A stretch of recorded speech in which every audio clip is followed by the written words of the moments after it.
ఏమండి, మీరెన్నైనా చెప్తారు. ఎందుకంటే మీరు మగపిల్లల్ని కన్నారు కదా. ఏం చేసినా మీకు చెల్లుబాటు అవుద్ది. నేను ఆడపిల్ల తండ్రినండి. నాకు ఇంకో బిడ్డ ఉండాలి. నిన్న మొన్నటి వరకు ఈ పిల్లలు తప్పుడు అడుగు వేస్తే అది ఈ కుటుంబానికే మచ్చ అని ప్రతిదీ చెప్పి చెప్పి పెంచుకుంటూ వచ్చినావు. ఇంత చెప్పి పెంచుకుంటూ వచ్చినా నా బిడ్డ తప్పుడు అడుగు వేసింది, మా పరువు తీసేసింది, మమ్మల్ని చంపేసింది. మీరు అట్లా అనుకోమాకండి. పాపం వాళ్ళు ఒకళ్ళనొకళ్ళు ఇష్టపడ్డారంతే. వాళ్ళు చేసిన తప్పేముంది? వాడు చేసిన పనికి మాలిన పనిని మీరు సమర్థించుకొస్తున్నారా? మీలాంటి తండ్రి ఉండబట్టే వీడిలా తగలబడ్డాడు. అత్త, దయచేసి మా నాయన మాత్రం మాట అన్నది చెప్తా ఉండా. తప్పు చేసింది నేను, అంటే నన్ను అనండి. ఏ మీ నాయనంటే కోపం వచ్చినాదా? ఇక్కడ ఊరంతా మా ఇద్దరి పెంపకాన్ని ఎట్టా మాట్లాడుతున్నారో తెలుసా? వీధిలో నడిచొస్తా ఉంటే ఎంతమంది ఎన్ని ప్రశ్నలు అడిగారో తెలుసునా? ఇంటికొచ్చి ఎంతమంది మమ్మల్ని సూటిపోటి మాటలతో గుచ్చి గుచ్చి పొడిచి చంపినారో నీకు తెలుసునా? మాకెంత బాధ ఉండాలా? నాశనం చేసినావు. నువ్విక మాట్లాడబాక. అయ్యా, మా వైపు తప్పుందంటే దానికి క్షమించమని అడుగుతా ఉండా. దయచేసి ఇప్పుడు వీళ్ళ జీవితాల గురించి ఆలోచిద్దాం. ఏం ఆలోచించేది లేదు. మర్యాదగా ఇక్కడి నుంచి పోతా ఉండండి. అట్ట కాదమ్మా, వాళ్ళకి మీ ఆశీర్వాదం లేకుండా వాళ్ళ జీవితం... వద్దు సామి, మా ఆశీర్వాదం అక్కర్లేదు, ఏమీ అక్కర్లేదు. అయినా మేమెప్పుడో చచ్చిపోయినాం. చచ్చిపోయిన వాళ్ళ ఆశీర్వాదం ఏంది? పోయి మమ్మల్ని చంపేసామన్న ఆనందంతో సంతోషంగా బతకమనండి. అమ్మా ప్లీజ్ అమ్మా, అట్ట మాట్లాడుతమ్మా. ఇంకొకసారి నన్ను అమ్మ అన్నావంటే చంపేస్తాను చెప్తున్నాను. ఇంకొక నిమిషం కూడా నువ్వు ఇక్కడ ఉండడానికి వీలేదు. నువ్వు ఈయనే ఉన్నావంటే నేను ఇప్పుడే లోపలికి పోయి ఊరేసుకొని చేస్తాను. చెప్పు, చావమంటావు నన్ను? నువ్వు పోకపోతే ఊరేసుకొని చెప్తాను చెప్తా ఉన్నాను. అమ్మా అమ్మా అమ్మా అద్దమ్మా ప్లీజ్ అమ్మా. పో మరి పో.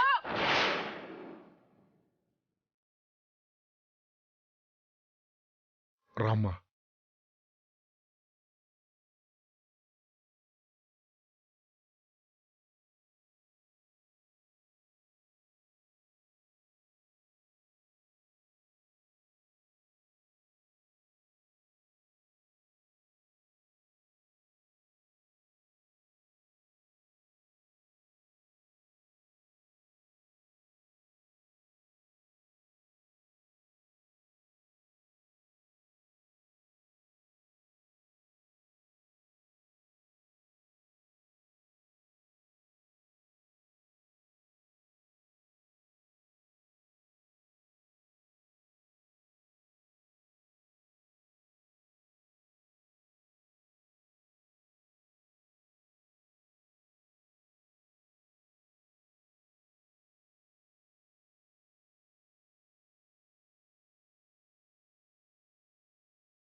అమ్మా గీత, జీవితం ఎప్పుడు మనం అనుకున్నట్టుగా ఉండదు.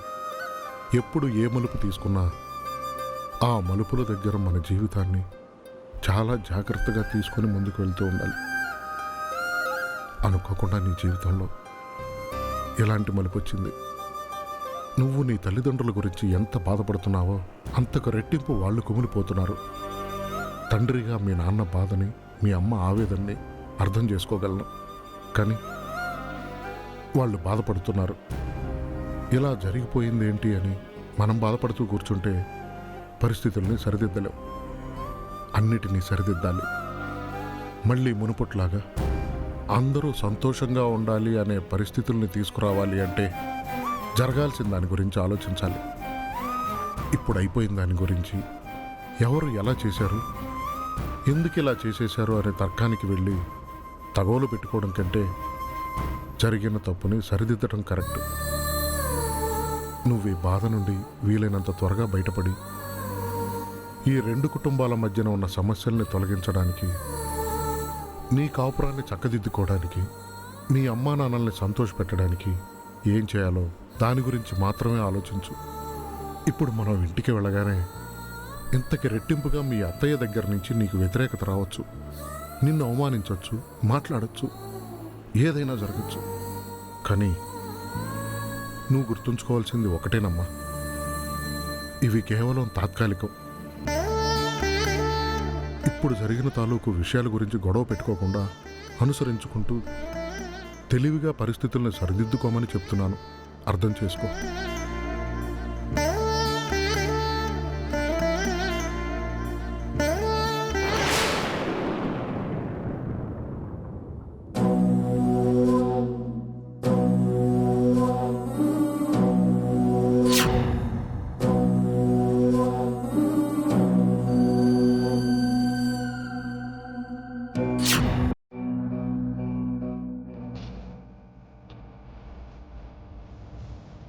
అందరూ ఇట్టా ఉంటాయట, జరగాల్సింది చూడాలి కదా. ఏముందని చూడ్డానికి? ఇంకా ఏం జరగాలి? జరగాల్సిందంతా జరిగిపోయింది కదా. ముందు గౌతమ్ పిలిచి కాస్త తిండి పెట్టు. తిండి తిప్పలేకుండా ఇట్టాగే వదిలేసామంటే అది పిచ్చిదైపోతుంది. పోనీ, అది ఏమైపోయినా నాకు బాగలేదు. చంపేసింది కదా అందరినీ. చేసట్ట మాట్లాడుకు తల్లి. ఇప్పుడు ఓ మనిషి కరెక్ట్గా ఉన్నప్పుడు కంటే తప్పు చేసినప్పుడే మనం పక్కన ఉండాలి. ఆ తప్పుని సరిదిద్దాలి. అది కాస్త అర్థం చేసుకోండి. అది తప్పు తెలియని వాళ్ళ గురించి అనుకోవచ్చు, కానీ ఇది అన్ని తెలిసే చేస్తుంది. పొగైపోతుంది, ఒళ్ళు కొవ్వెక్కి చేస్తుంది. అమ్మా ఊరుకో అమ్మా, అట్ట మాట్లాడుకు. ఒరే గోవర్ధన్, నువ్వైనా వెళ్ళి మాట్లాడరా. ఏం మాట్లాడమంటారు? దాంతో ఏం మాట్లాడమంటారో చెప్పండి.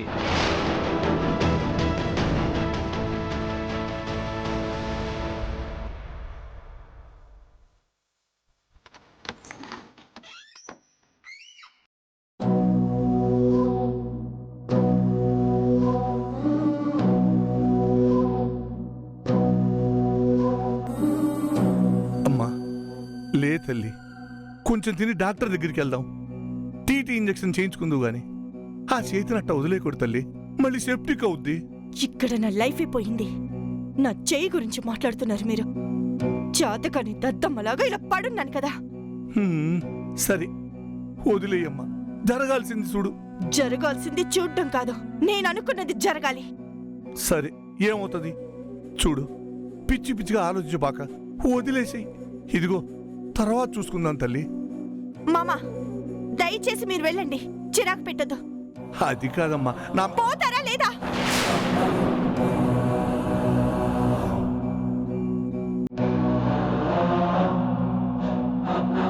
ఏమంటుందండి? కోపడుతోందయ్యా.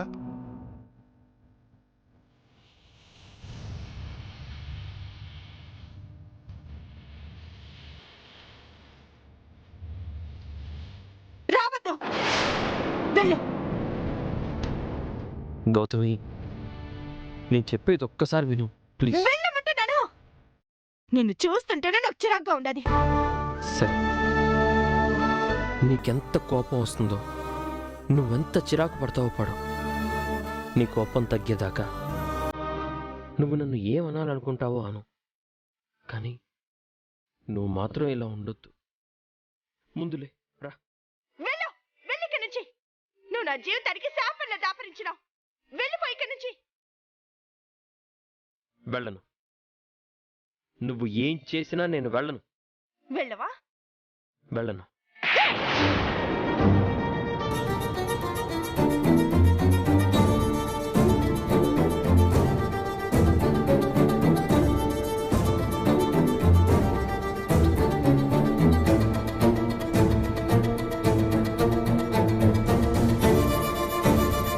ఏం చేసావే? ఏం చేసావు నువ్వు? ఆ అబ్బాయి మీద చేయి చేసుకుంటావా? చూడు, ఇంత జరిగినా కూడా నీకోసం ఆ అబ్బాయి తాపత్రయపడుతున్నాడు. అది అర్థం చేసుకుంటావు. నువ్వు చేసిన పనికి నీ మొహాన్ని ఎవరు ఇన్ని మంచినీళ్ళు కూడా పోయిరు. అలాంటిది నిన్ను అర్థం చేసుకుని నీకోసం ఎదురు చూస్తున్నాడు. మర్యాదగా నేను చెప్పింది విను. వచ్చే ముహూర్తం చూస్తాను. అజయ్ని పెళ్లి చేసుకో. నేను భార్యగా అంటూ బతికితే అది గోవింద భార్యగానే, అంతేగాని వేరే ఎవ్వరి భార్యగాను కాదు. ఎంత పొగరే! నువ్వు ఉండవయ్యా.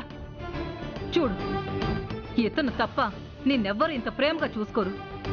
పిచ్చి దానిలాగా చేసి జీవితం నాశనం చేసుకున్నావు కదే.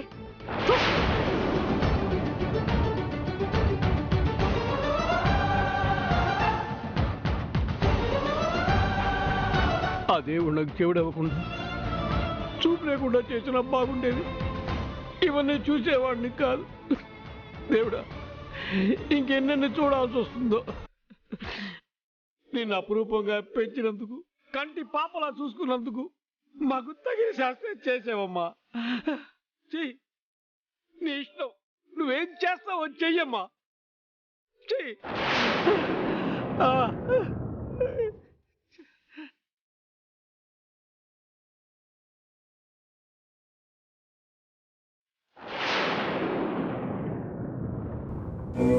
పోతావా లేదా?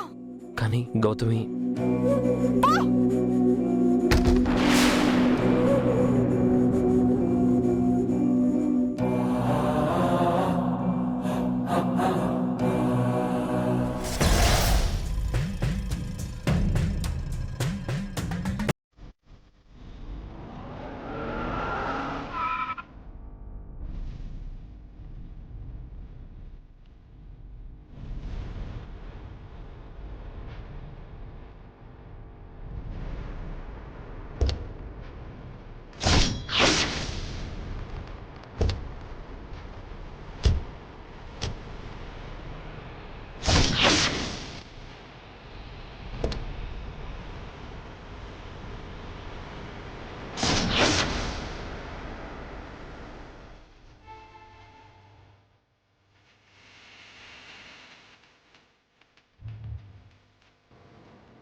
మీరు ఇక్కడే ఉండండి.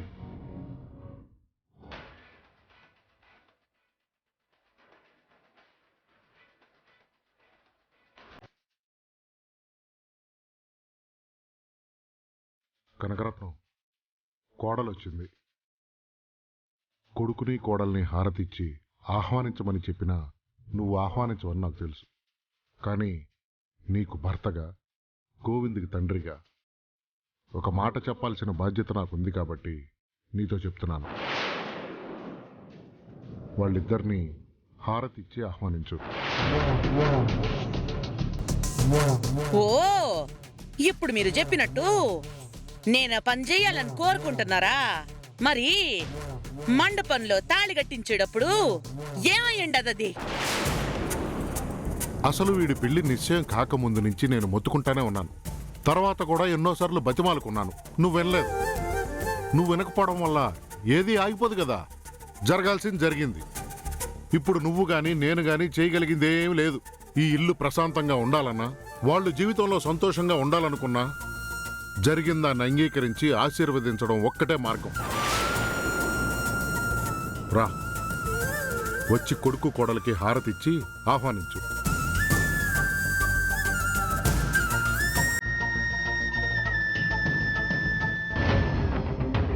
ఇంత దారుణం చేసేసి మళ్ళీ ఏ మొహం పెట్టుకుని నా కూతురుతో ఇదంతా చేయిద్దాం అనుకుంటున్నా? కనకరత్నాన్ని చేతగాని దానికి జమకట్టినట్టున్నారు. ఆ పిల్లని ఇంటి కోడలుగా నా చెల్లెలు ఒప్పుకోదు, మేము ఒప్పుకో. ఎవరు ఒప్పుకున్నా ఒప్పుకోకపోయినా వాడు 3 ముళ్ళు వేసేశాడు. ఆ అమ్మాయి వాడి భార్య, ఆ అమ్మాయే ఇంటి కోడలు. కనకం, పెద్దవాడు పెళ్లి చేసుకుని వచ్చినప్పుడు కూడా గొడవైంది. చివరికి నా మాట మన్నించి పెద్ద కోడల్ని ఇంట్లోకి రానిచ్చావు. ఇప్పుడు కూడా వాడికొక న్యాయం వీడికొక న్యాయం ఉండకూడదు. పద, ఆహ్వానించు. చచ్చినా నా కూతురు ఆ పని చేయదు. లక్కమాంబ, ఆరతి పళ్ళని తీసుకురా.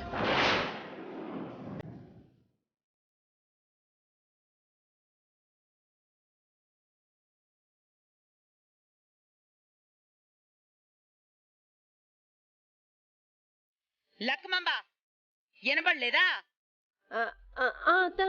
వినపడింది.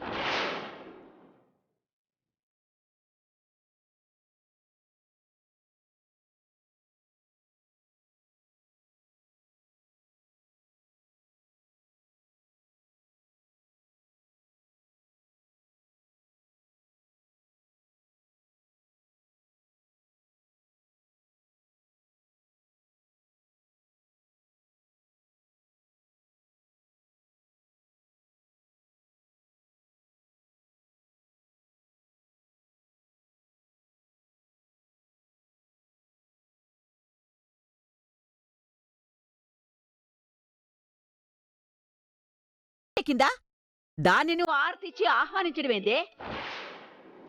నీ బిడ్డ నీ మాట వినకుండా చేసిందది. అలాంటి దాన్ని హారతిచ్చి ఆహ్వానిస్తావా? చెల్లాయ్, ఏంటమ్మా ఇది? మీరు మాట్లాడకుండా ఉండండి. వీలైతే మీరు మారండి. ఇన్నాళ్లకు నాకు చాలా ఆనందంగా ఉంది కనకం. నువ్వు అసలు గీతని ఇంట్లోకి అడుగు పెట్టడానికి ఒప్పుకోవు అనుకున్నాను. మళ్ళీ చాలా రాద్ధాంతం చేయాల్సి వస్తుందేమో అనుకున్నాను. కానీ పరిస్థితులను అర్థం చేసుకుని వాళ్ళని ఆహ్వానించడానికి సిద్ధమయ్యావు. ఇంతకంటే గొప్ప మార్పు ఇంకేదీ ఉండదు.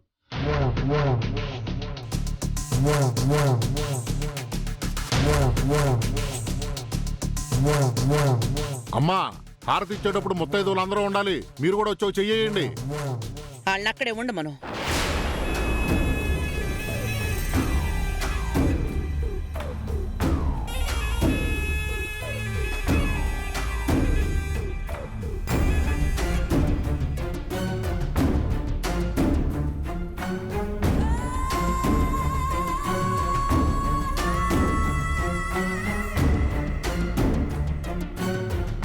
ఏమే సాంబారు, నువ్వు నా కొడుకుని మాయ చేసి ఈడితో నీ మెళ్ళో 3 ముళ్ళు వేయించుకున్నంత మాత్రాన నీకు ఆరతి ఇచ్చి ఆహ్వానించేస్తాననుకుంటుండావా?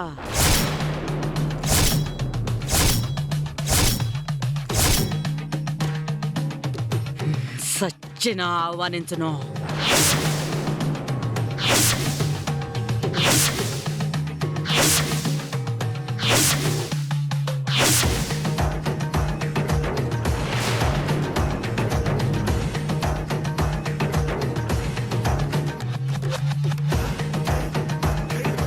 ఈ హారతి మీద ఉట్టేసి చెప్తా ఉందా, నువ్వు ఎప్పటికీ ఈ ఇంటి కోడలివి కావు.